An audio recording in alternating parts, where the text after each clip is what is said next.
मारे महला में फूली छे केसर क्यारी, चलो तो दिखाऊं बिहारी। अति सुंदर बहुत अमोलक, अति सुंदर बहुत अमोलक, रंग रंगीली छे बारी, चलो तो दिखाऊं बिहारी। मारे महला में फूली छे केसर क्यारी, चलो तो दिखाऊं बिहारी।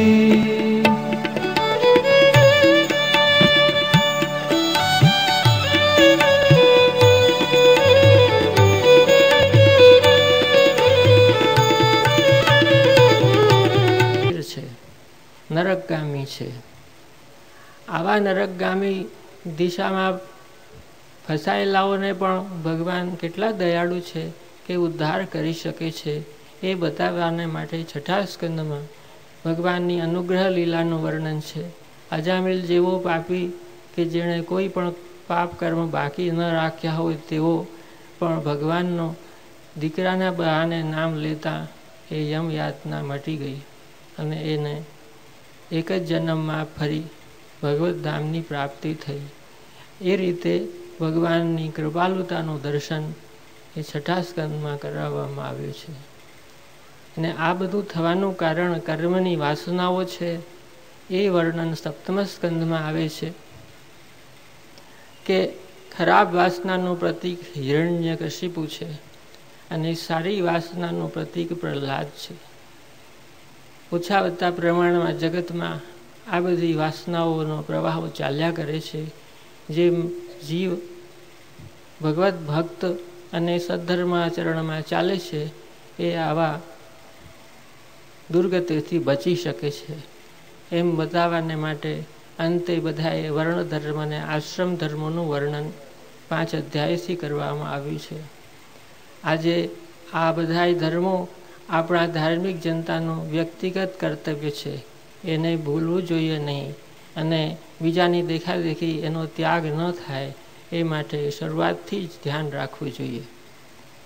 આ રીતે કોઈ જીવ પોતાનું સ્વતંત્ર વ્યક્તિત્વ આ જગતમાં સ્થાપિત કરે પછી એને આગળ બહુ પ્રાપ્તિ માટે શું કરવું જોઈએ એ કથા અષ્ટમ સ્કંદમાં છે કે આપતકાલમાં ભગવાનનું સ્મરણ કેવી રીતે ઉદ્ધાર કરનારું છે એ સમજાવવા માટે ગજેન્દ્રની કથા છે કે એ હાથીના રૂપમાં 10,000 વર્ષ સુધી એ ગ્રહ સાથે યુદ્ધ થયું અને અંતે ભગવાનની સ્તુતિ કરી તો ભગવાને આવી એને રક્ષા કરી।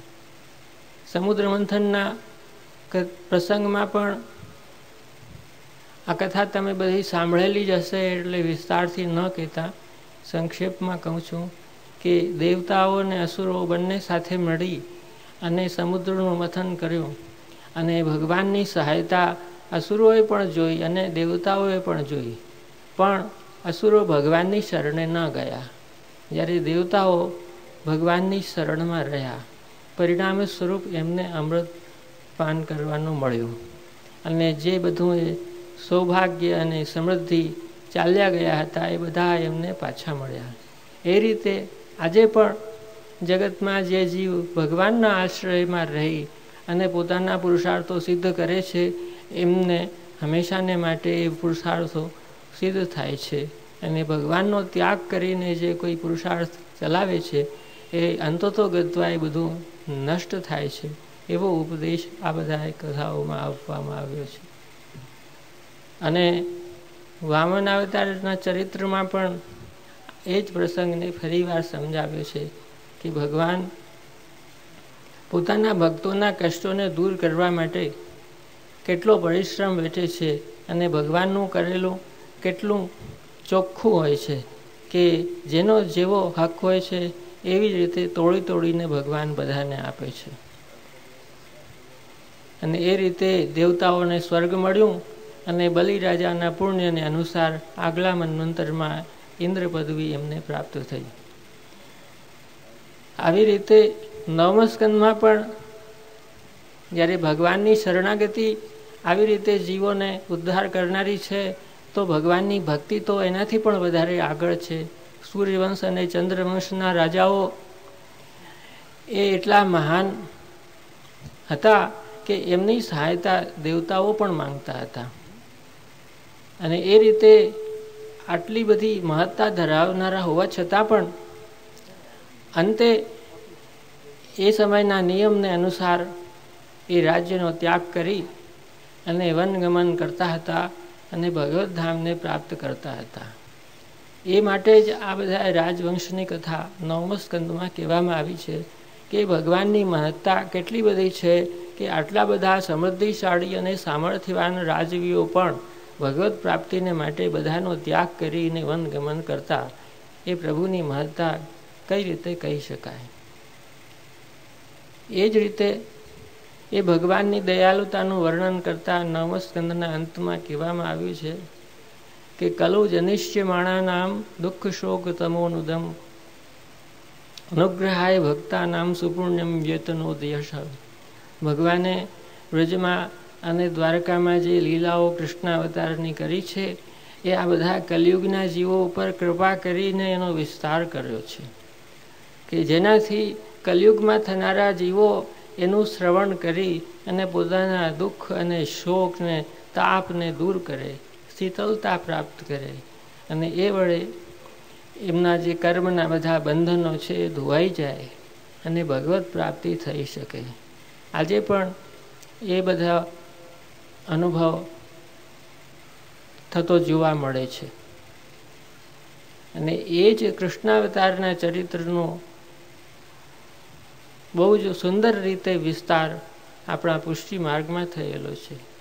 અષ્ટસખાની વાણીની અંદર જે શ્રી કૃષ્ણ ચરિત્ર અને વ્રજની લીલાઓનું વર્ણન છે એ ન ભૂતો ને ભવિષ્યથી છે. એ શ્રી મહાપ્રભુજી અને શ્રીમદ પ્રભુચરણની કૃપાનું ફળ એ બધું છે. એટલું જ નહીં પણ એ બધી લીલાઓની સાક્ષાત અનુભવ પણ 84-252 વૈષ્ણવોની વાર્તાઓમાં જોવા મળે છે. કદાચ આજે પણ એ અનુભવો થતા હોય કે જે કૃપાપાત્રને અનુભવવા મળતા હોય.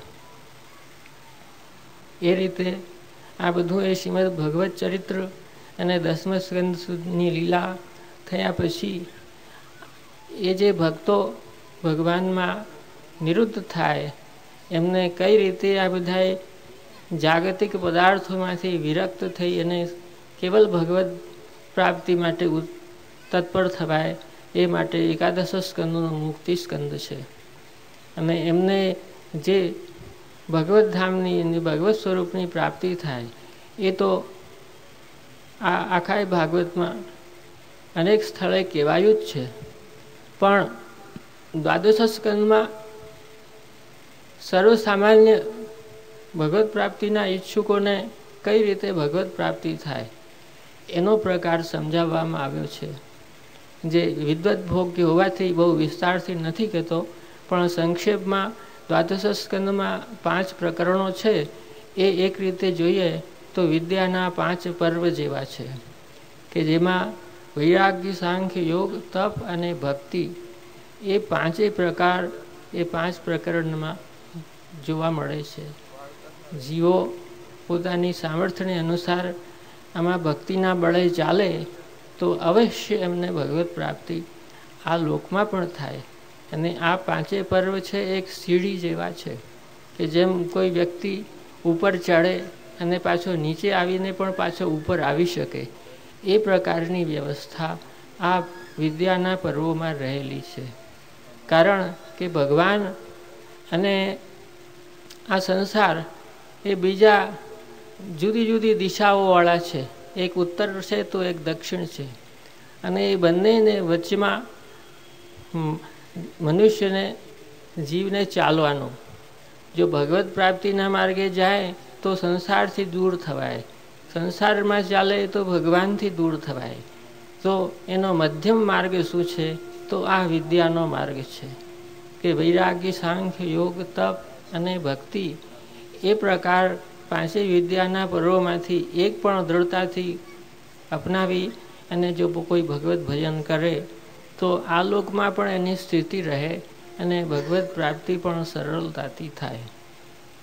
એ માટે દ્વાદશ સ્કંદમાં ભાગવતનું સ્વરૂપ 3 અધ્યાયથી વર્ણવવામાં આવ્યું છે. અને પછી માર્કંડેય મુનિની કથામાં એ ભાગવત દ્વારા જે રીતે ભક્તિ સિદ્ધ થાય છે એ પ્રકાર કહેવાયો છે. તે આજે પણ બધા ધાર્મિક લોકો શ્રીમદ ભાગવત દ્વારા ભક્તિ સિદ્ધ કરી શકે છે. અને એ ભક્તિથી અંતર પવિત્ર થાય તો અંતરની અવિદ્યા દૂર થવાથી ભગવત પ્રાપ્તિ સરળ બને. એવી જ રીતે વેદવ્યાસજીના શિષ્યોની પરંપરા પણ 7મા અને 6ઠા અધ્યાયમાં કહેવામાં આવી છે. આવા વૈદિક પરંપરાથી સિદ્ધ થયેલા જે સત્પુરુષો છે એમનો સત્સંગ કરવાથી આ મનુષ્ય દેહ પવિત્ર બને છે.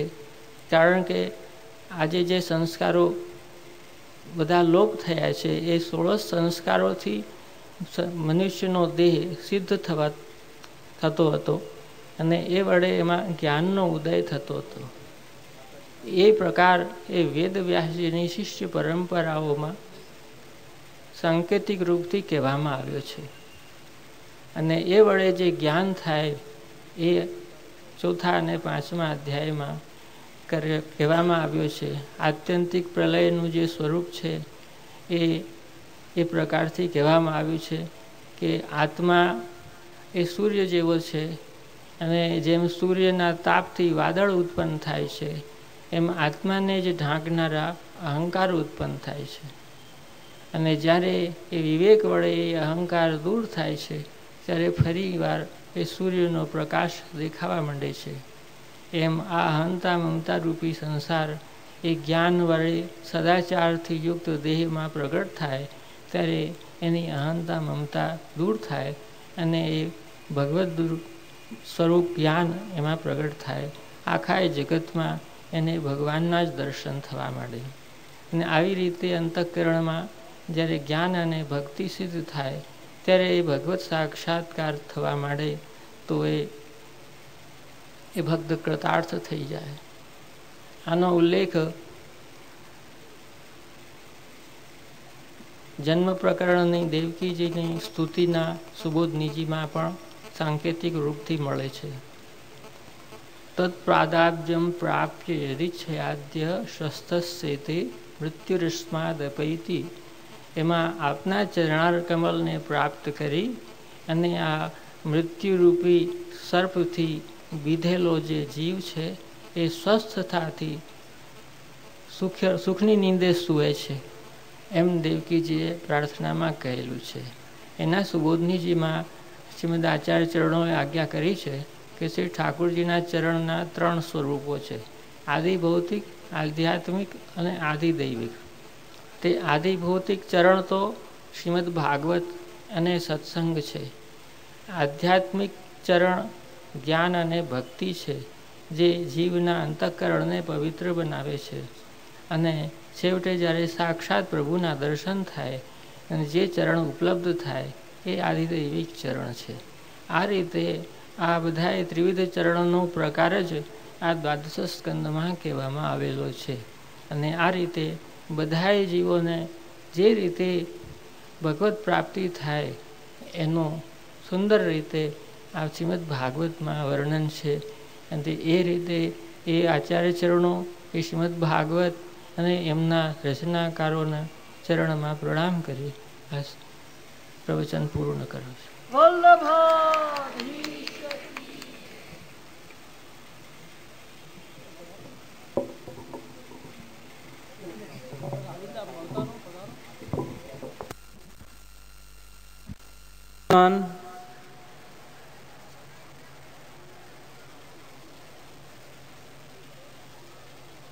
आचार्य परिवार एवं वैष्णव, હું તો એક વારથી ડરું છું, આજે બીજી વાર આવ્યો.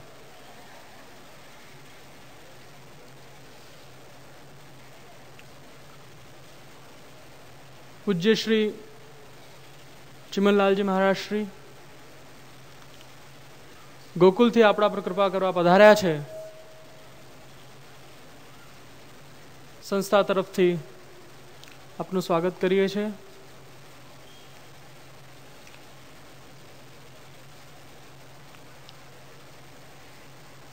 આજના પ્રસંગ પર આવીએ.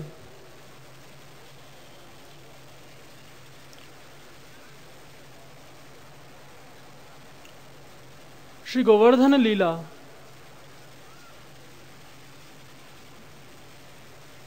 છાકથી શરૂ થઈ વિવિધ વ્યક્તિગત મનોરથ ઠાકોરજીએ પૂરા કર્યા. છાકનો મનોરથ છે આજે એક એક વ્રજભક્ત જેનો જે મનોરથ છે સામગ્રી સિદ્ધ કરી શ્રી ઠાકોરજી માટે લઈને આવ્યા છે. શ્રી ઠાકોરજી ગાયો ચરાવતા ચરાવતા સુંદર સ્થળ જોઈ બિરાજ્યા છે.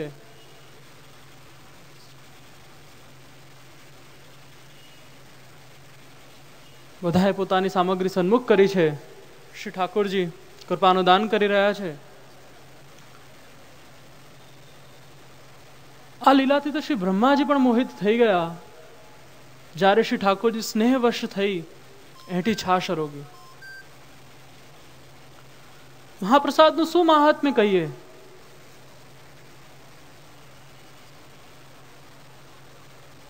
સ્નેહનો ભોગ અરોગો આ શ્રી ઠાકોરજીનો પ્રાગટ્ય છે. વૈકુંઠમાં બધું હતું, કેવલ માખણ મિશ્રી જ નતા. આ દૂધઘર જ નતું જે અરોગવા શ્રી ઠાકોરજી વ્રજમાં પ્રગટ્યા. કેમ ગુજરાતમાં ન પ્રગટ્યા? એ વખતે અમૂલ ડેરી નથી. અમૂલ તો હવે શરૂ થયું ને. દૂધની ધારાઓ તો યુપી રાજસ્થાનમાં છે. વ્રજમંડળના આધિદૈવિક સ્વરૂપ જોડે હું ચેડા નથી કરતો. એ પાવન વ્રજભૂમિનું શું મહાત્મ્ય કહીએ? એની રજ દેવતાઓને દુર્લભ છે. માનવ અને દેવતામાં દેહથી જોઈએ તો એક જ ફરક છે કે આપણા ભૂતલ પર પગ અડી શકે છે અને દેવતાઓ ભૂમિથી એક હાથ ઉપર ચાલે.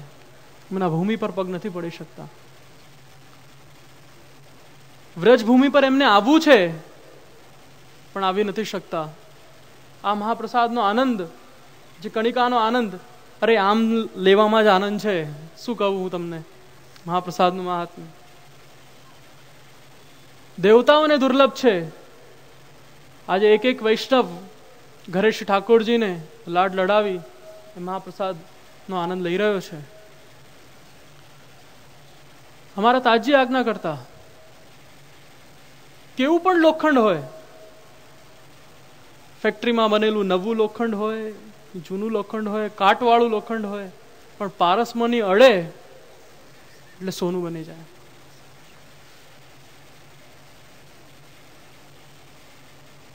મ્લેચ્છાક્રાંતેષુ દેશેષુ પાપૈક નિલહેષુ ચ સત્પીડા વ્યગ્રલોકેષુ કૃષ્ણ એવ ગતિર્મમ. આવો મ્લેચ્છોથી આક્રાંતિત આ દેશ જેમાં સત્પુરુષો પીડા પામી રહ્યા છે, હું તો કહું એ ભૂમિમાં પણ એટલો દોષ આવી ગયો છે કે એમાં ઉપજેલું જે અન્ન છે એ આપણી બુદ્ધિ બગાડે છે. પણ જ્યારે પારસમણી રૂપી શ્રી ઠાકોરજીના અધર એને સ્પર્શે ત્યારે એ મહાપ્રસાદ બની જાય છે. આપણા વૈષ્ણવોના એટલા અહોભાગ્ય છે કે આપણને સહજ ઉપલબ્ધ છે. હમણાં બાબા સાહેબે સહજ ઉપલબ્ધ વસ્તુની કિંમત નથી બહુ સરસ લોકભોગ્ય શબ્દોમાં એનું વર્ણન કર્યું. કથામાં એ ટિકિટ રાખવી જોઈએ. ઓછામાં ઓછું પૈસા વસૂલ કરવા તો આવે બધા.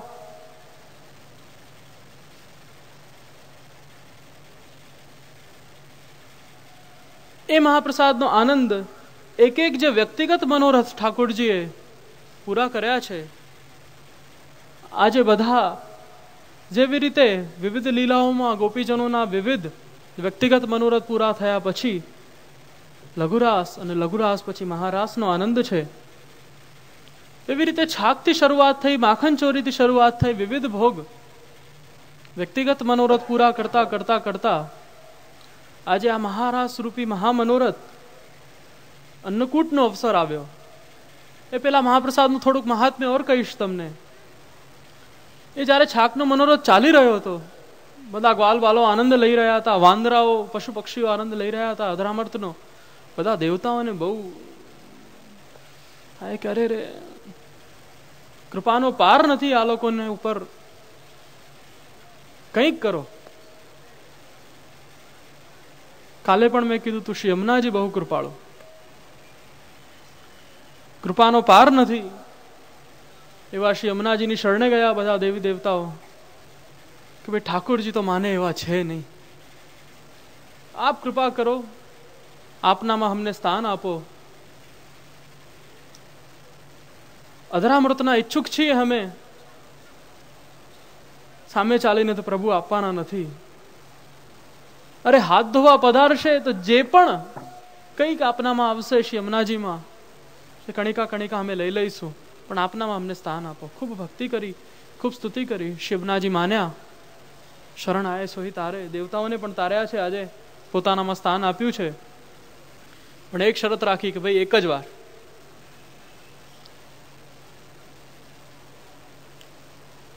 માછલી કાચબા જીવાત જંતુ બનીને શ્રી યમુનાજીમાં દેવી દેવતાઓ આવ્યા, પધાર્યા બધા. બસ એક એ મહાપ્રસાદની કણિકા માટે, એ અધરામૃતના પાન માટે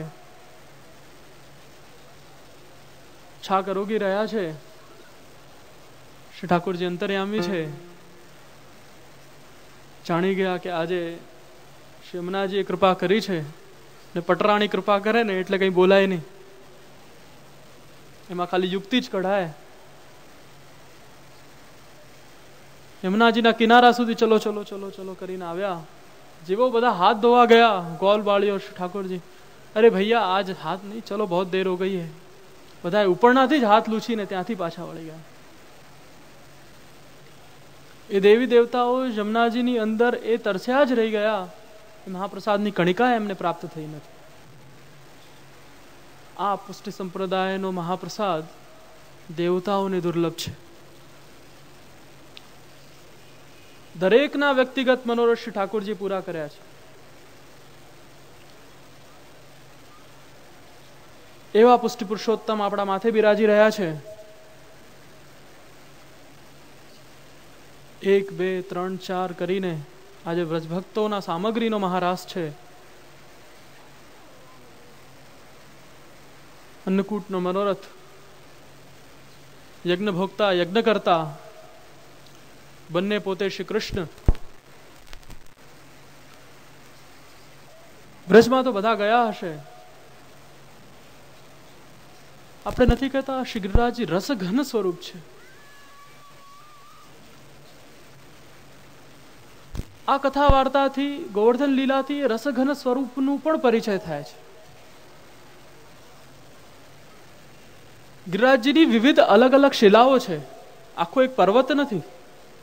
બધાએ દર્શન કર્યા છે ગિરિરાજજીના. જો અહીંયા ચિત્રમાં પણ તમે જુઓ, શ્રી ગિરિરાજજીનું ચિત્ર છે પીછવાઈમાં. અલગ અલગ શિલાઓ છે ગિરિરાજજીની. જ્યારે ગિરિવર ઉપાડે કે શિલાઓ તમે ઉપાડો તો બધી વિખરી જશે, તમે જોજો, બધે એમ વિખરાઈ જાય. પણ જ્યારે શ્રી ઠાકોરજી ગિરિરાજજી ધરણ કર્યા ત્યારે એક શિલાઓ ખરી નહીં. કેમ એકબીજાને અડીને રહી? જ્યારે રસેશ્વર શ્રી પ્રભુ એ શ્રી ગિરિરાજજીનું સ્વરૂપ, બંનેમાં ભેદ ન જાણીએ, એ રસઘનત્વ શ્રી ગિરિરાજજી આખા એક જ સ્વરૂપે, ઘન સ્વરૂપે છત્ર બની બિરાજ્યા છે, રક્ષણાર્થ બિરાજ્યા છે. ત્યાં એ રસ ઘનત્વ થયું અને નીચે 7 દિવસ વિવિધ 7 કુંજની લીલાઓ થઈ. પૂજ્ય શાસ્ત્રીજીએ વર્ણન કર્યું છે, વધુ વિસ્તાર નહીં કરું. એ જે આનંદ વ્રજ ભક્તોને પ્રાપ્ત થયો છે, એ આનંદનો અનુભવ આજે મનોરથમાં આપણે કરીશું બધા. શ્રી ગિરિરાજજીનું શું મહાત્મ્ય કહું, મહાપ્રસાદનું શું મહાત્મ્ય કહું, પણ કેવલ અલૌકિક બુદ્ધિ, અલૌકિક દૃષ્ટિકોણ, જ્યાં એ વસ્તુમાં અલૌકિક દૃષ્ટિકોણ આવ્યું નથી ત્યાં આપણું પતન છે, નક્કી મહાપ્રસાદનું. શ્રી ઠાકોરજીનું અધરામૃત એમના સ્થાન પર એવું ને એવું જ છે. આપણી દૃષ્ટિ બદલાઈ નથી, આપણું જ પતન છે.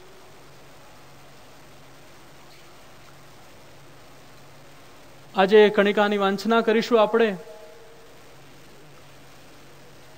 જે દેવતાઓને દુર્લભ છે,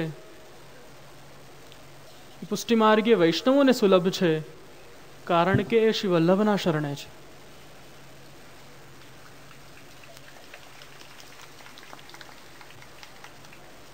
સેવા શ્રી મહાપ્રભુજીની કાનીથી થાય છે.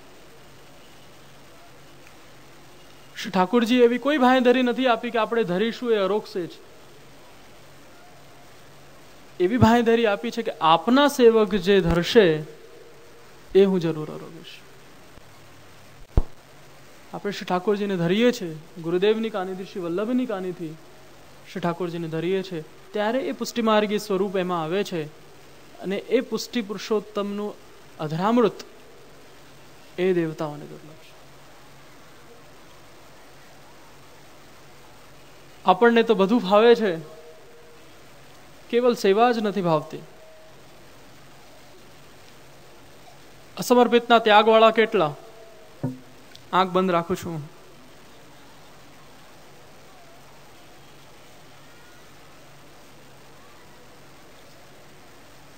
ભક્તપણાની સૌથી પહેલી શરત છે સતીત્વ. શ્રી ઠાકોરજીના પ્રિય બનવાની સૌથી પહેલી શરત એ છે દ્રઢાશ્રય અને અનન્ય આશ્રય. અમે કેવલ શ્રી વલ્લભના સેવક છીએ, અમે કેવલ એમના દાસ છીએ. અમારા પુરુષોત્તમ કેવલ શ્રી કૃષ્ણ છે. કેવલ એમનું જ અરોગેલું અધરામૃત અમે લઈએ છીએ, કેવલ એમની જ પ્રસાદી અમે ધરીએ છીએ. પ્રસાદ અને પ્રસાદીમાં ભેદ છે.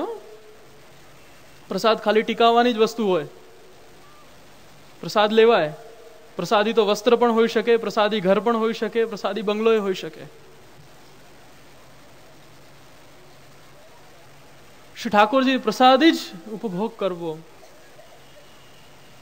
કૃપાદાન સમજી સૌથી પહેલો દૃષ્ટિકોણ છે પુષ્ટિ માર્ગના પ્રવેશનો. એ સતીત્વ ગુજરાતમાં કહેવત છે કે જેવું અંદર જાય એવી બુદ્ધિ થાય. કેમ આપણી બુદ્ધિ શ્રી ઠાકોરજીમાં નથી જતી? ભૌતિક વસ્તુઓમાં જઈ રહી છે. ચેતસ્તત પ્રવણમ સેવા. ચિત્ત તો આપણા પ્રવણ કરવું એ સેવા છે, પણ ચિત્ત કંટ્રોલમાં જ નથી. મન તો ઘોડો છે. હમણાં અહીંયા 2-2 મિનિટમાં ઘડિયાળમાં, 5-5 મિનિટે ઘરે અને 7-7 મિનિટમાં રસોડામાં.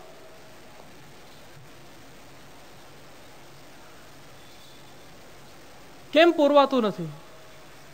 મેં હમણાં જ વાત કરી, મ્લેચ્છોથી આક્રાંતિત આ દેશમાં જ્યાં સત્પુરુષો પીડા પામી રહ્યા છે, એવી ભૂમિ પર પણ જે ઉગવા વાળું અન્ન છે એ સંપૂર્ણ દોષયુક્ત અન્ન છે.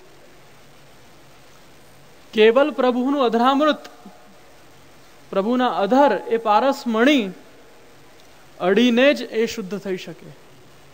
અને એવું જો આપણી અંદર જાય તો જ આપણી બુદ્ધિ, ચિત્ત, મન, ઇન્દ્રિયો, આપણું દેહ શ્રી ઠાકોરજીમય બની શકે છે.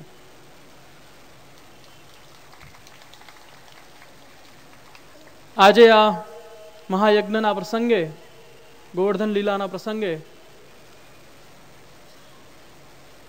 કણિકા લઈ શ્રી ઠાકોરજીના દર્શન કરી એ જ વસ્તુ માંગીએ. એ ચિત્ત બુદ્ધિ મન વશ કરવાનું જે સાધન બહુ અઘરું છે, પણ એ અમને સહેજ બને. શ્રી ભાગવતજી અને શ્રી ઠાકોરજીને એવી વિનંતી કરીશું આપણે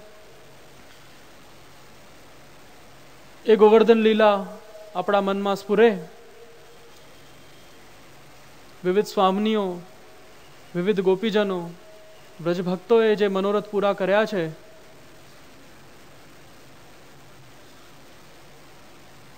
શ્રી ઠાકોરજીએ દરેકના વ્યક્તિગત એવં સમૂહમાં મનોરથ પૂરા કર્યા છે.